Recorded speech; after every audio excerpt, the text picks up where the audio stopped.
In this chapter, we'll be addressing the cardiovascular system. The cardiovascular system consists of the heart and the vessels, circulatory vessels, the arteries, capillaries, and veins. A functional cardiovascular system is absolutely vital for supplying nutrients to tissues, as well as removing the wastes from the tissues. Deoxygenated blood is carried by the pulmonary circuit to the lungs, where it becomes oxygenated, and the oxygenated blood is returned to the heart so that it can then be pumped out into the systemic circuit.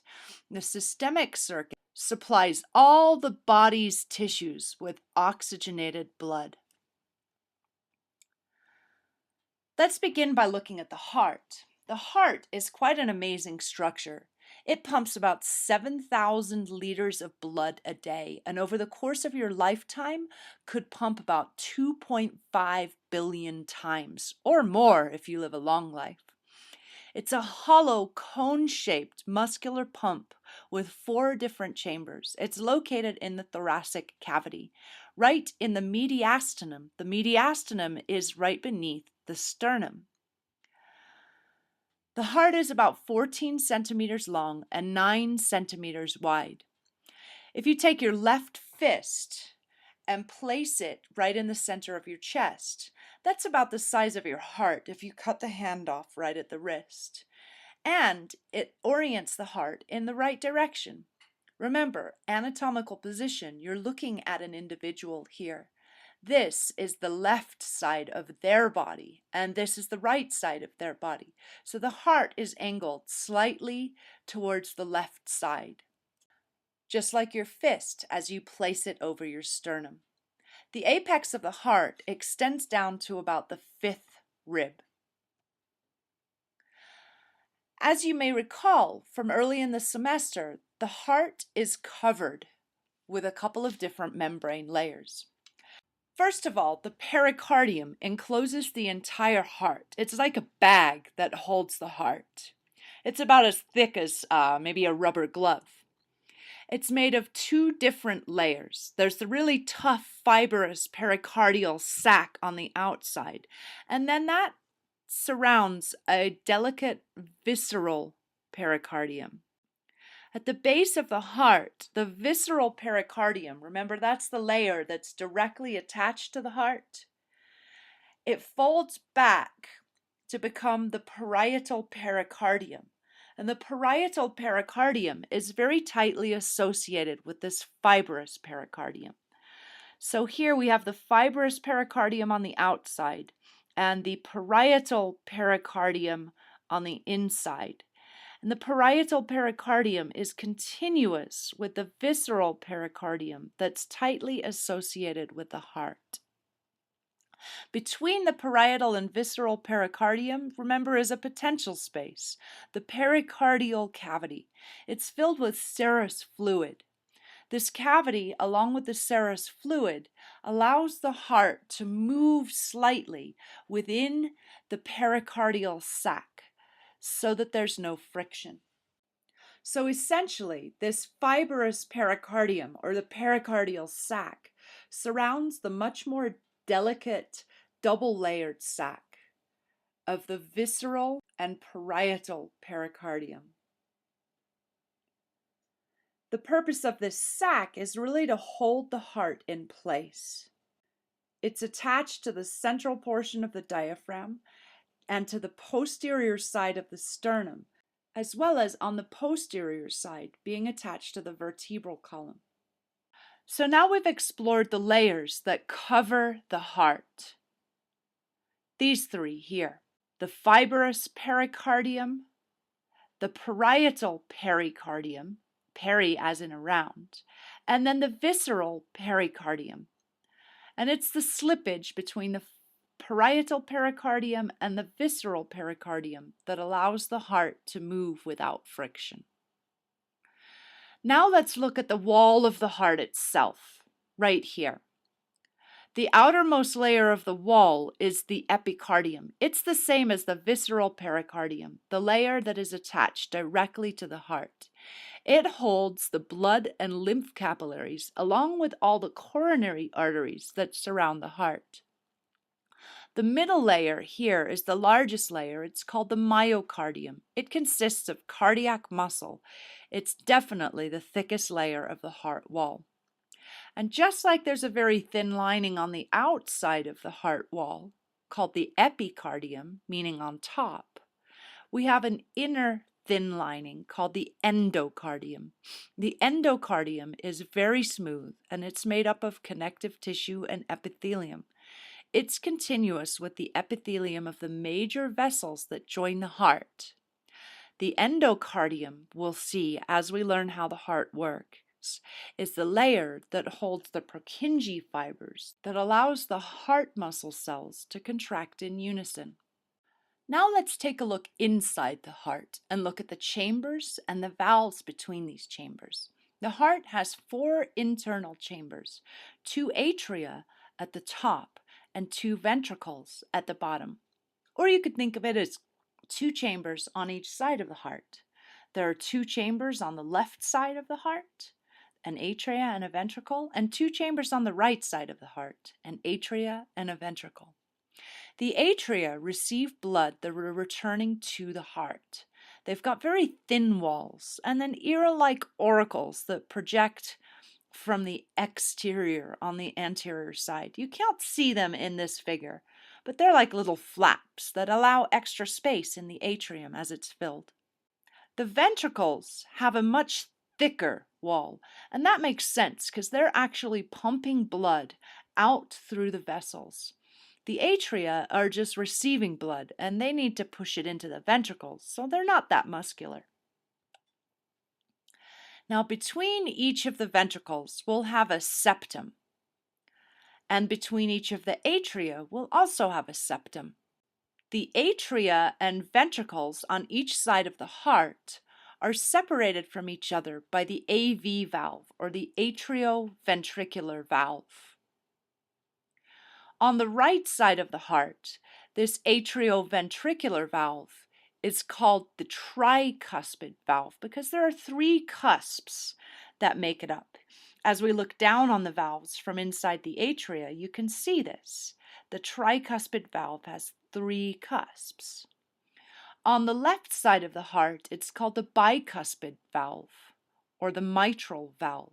You may have heard of it called a mitral valve prolapse, so on and so forth. Many conditions involving the mitral valve.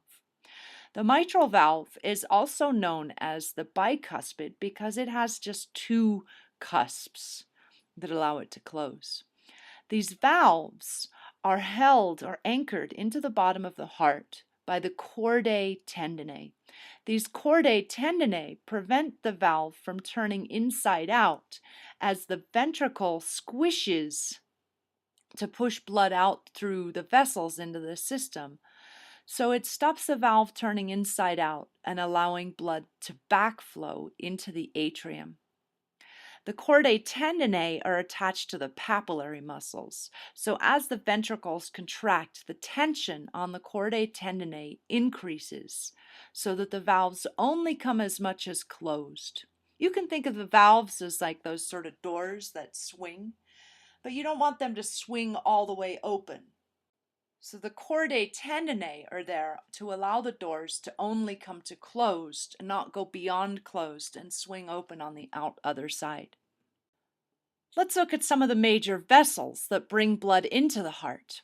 We'll have the superior and inferior vena cava. They bring blood back from the systemic circuit or from the cells of the body into the right atrium.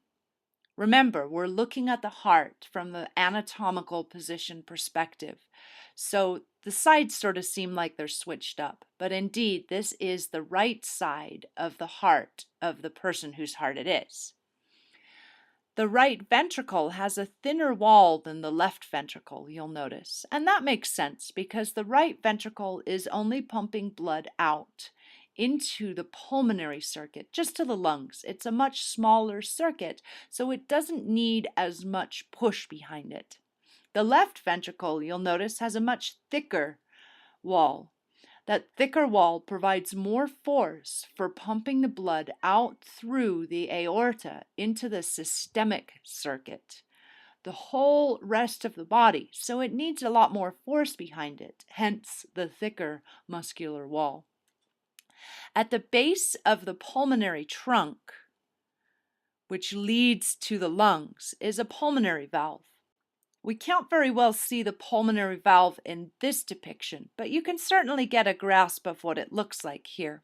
So the pulmonary valve prevents backflow of blood into the right ventricle. Now the left atrium receives blood from the pulmonary veins as they return oxygenated blood to the heart. You can see the pulmonary veins here entering the left atrium. That blood is pushed then into the left ventricle so that it can be pushed out to the systemic circuit. This blood will all leave through the aorta. This aorta is guarded by one other valve called the aortic valve. This valve prevents backflow of blood into the ventricle. You can get a nice view of all four of the valves in the heart here. As we understand the circuitry of the heart, how blood circulates through it and through the body system, then you'll understand the purposes of these valves very clearly. Now, the heart sort of has its own skeleton. It's composed of dense connective tissue that surround the pulmonary trunk and the aorta at their proximal ends, that is, as close to the heart as possible. You can see this skeleton here. It provides attachment for the heart valves and the fibers. And these tough rings will prevent dilation of the tissue. That is, prevent these spaces from getting larger so that the valve cusps don't pull apart from each other and allow leakage. Now you may have heard of mitral valve leakage. This valve only has two cusps, so it's much more susceptible to leakage. Plus, it's on the side of the left ventricle, so it has much more force pushing against it. So take a moment here, simply pull out a piece of paper, do it, and write down all of the chambers, 4 different chambers, 4 different valves, and 4 different vessels that transport blood to and from the heart. Just write a list for now. Get them on paper because the next step, you're going to need them. Try not to cheat. Recall as much as you can. And then go back to your notes, go back to your lecture slides, see if you can fill in the missing gaps. So 4 chambers, 4 vessels, and 4 valves.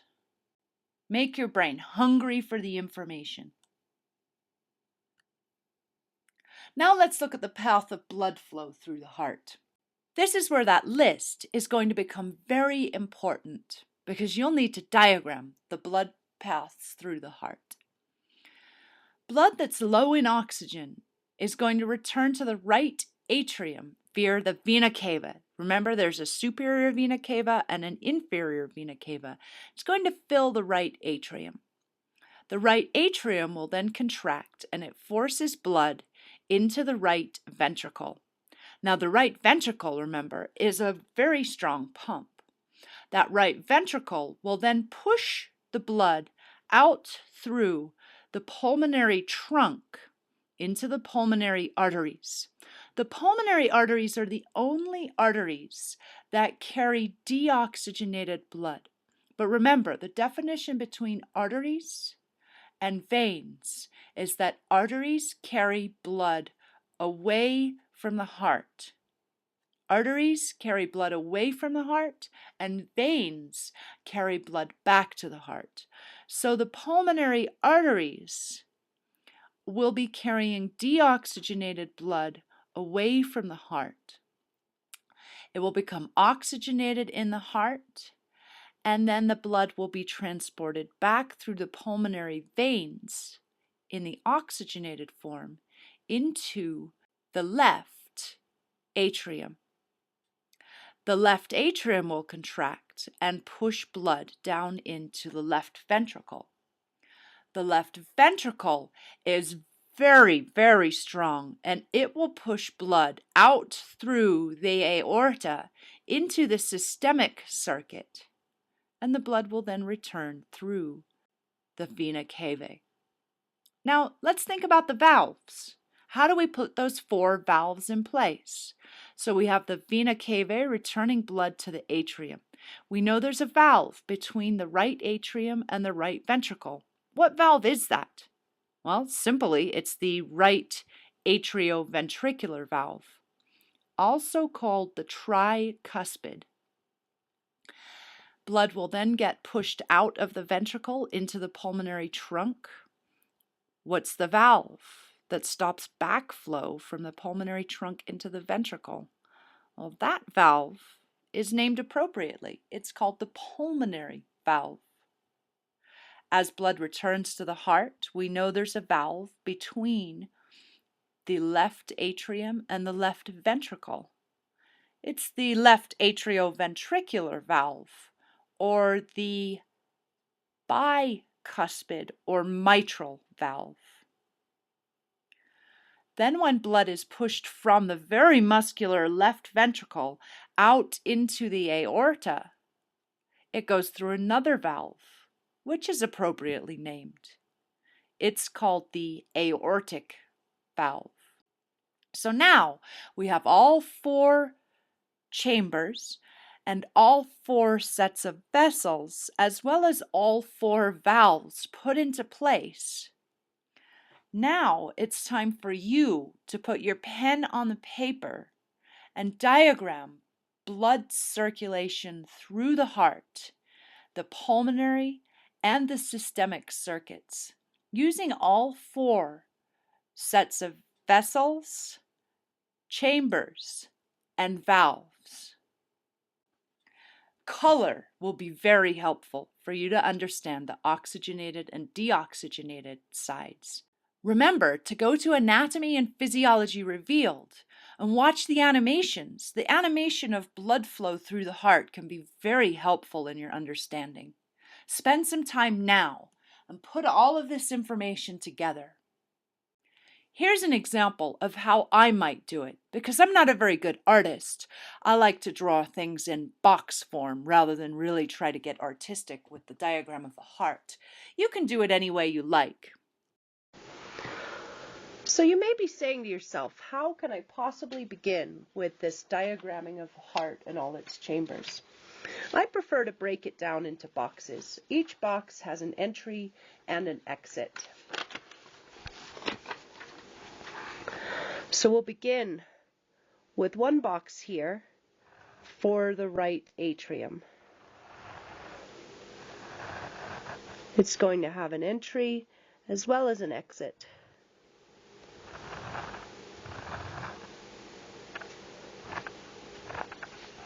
And another box for the left atrium. In a similar fashion, it'll have one entry and one exit. Now, I know where these entries and exits are, so I don't have to do as much investigation as you might. Then I'm going to draw boxes for the ventricles. And I know that the atrium dumps into the ventricle, so that keeps it simple.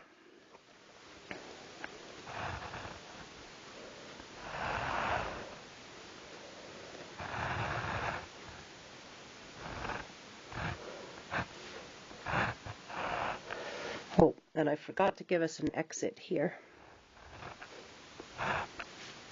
So we're going to label these parts. We've got the right atrium. We've got the left atrium. We have the right ventricle and the left ventricle. Now it helps if you have colored pens, but for the purposes of this demonstration, I only have black and white to work with. So blood enters the heart through what? The vena cava. So I'm going to call this vessel the vena cava.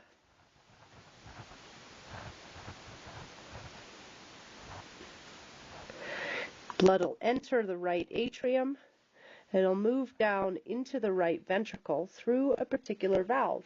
Do you remember what valve that was? This would be the right atrioventricular valve, or the right AV valve. From the right ventricle, blood is then pumped out to the lungs.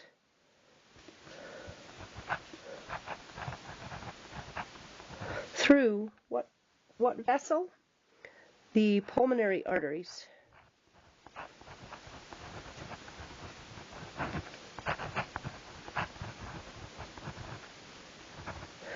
And then once blood has moved from the lungs, it's going to return back into the left atrium. So we'll put lungs in again here and bring the blood back into the left atrium. Through what vessel? Yeah, pulmonary veins.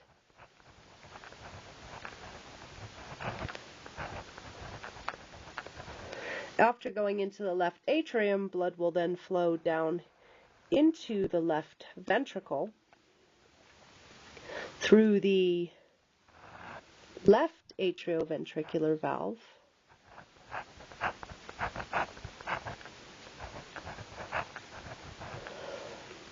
and from the left ventricle it will flow out to the body's systemic circuit.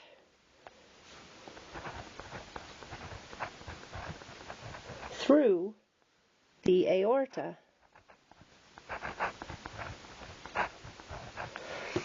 So this is a nice way to start your diagram. It's definitely not an end product, but it certainly helps us work our brain around all the directions that blood flows and all the vessels and components that are involved. Before we move on to consider the heart actions, let's look at how the heart gets its blood supply. The first two branches of the aorta are called the right and left coronary arteries. So you can see the valve here. We've cut out a section of the aorta. And right after the valve, there are two arteries that leave. They're very small arteries, but they carry the freshest, most oxygenated blood possible to supply the muscle of the heart itself. These coronary arteries will then branch further and further and further. Each of them have names, but you are not held responsible for them. And they'll feed into many capillaries that supply the myocardium, or the heart muscle itself. Because the heart beats consistently, it requires a continuous supply of freshly oxygenated blood. So these arteries will often have anastomoses, that is, reconnections. They'll join other arteries in order to have a continual supply of blood. If one of them becomes blocked in this way, an anastomoses, another branch, could supply the same muscle through a less direct route, but at least the blood supply will still be maintained to the heart muscle. Now, all of this blood that's supplying the cardiac muscle itself is drained by the cardiac veins. You can see these in blue here. The cardiac veins drain the blood from the heart muscle and carry it into the coronary sinus right here on the posterior side of the heart. This coronary sinus is containing deoxygenated blood, and thus it'll empty into the right atrium, just like the vena cava do. So now you know almost everything that you need to know about the heart itself, how the heart muscle is supplied with blood, and how the heart pumps blood out through the pulmonary and systemic circuits. In the next section, we'll move on to look at the heart actions. How does this happen? What is the electrical signal that allows it to happen? And how do we keep it going on and on and on?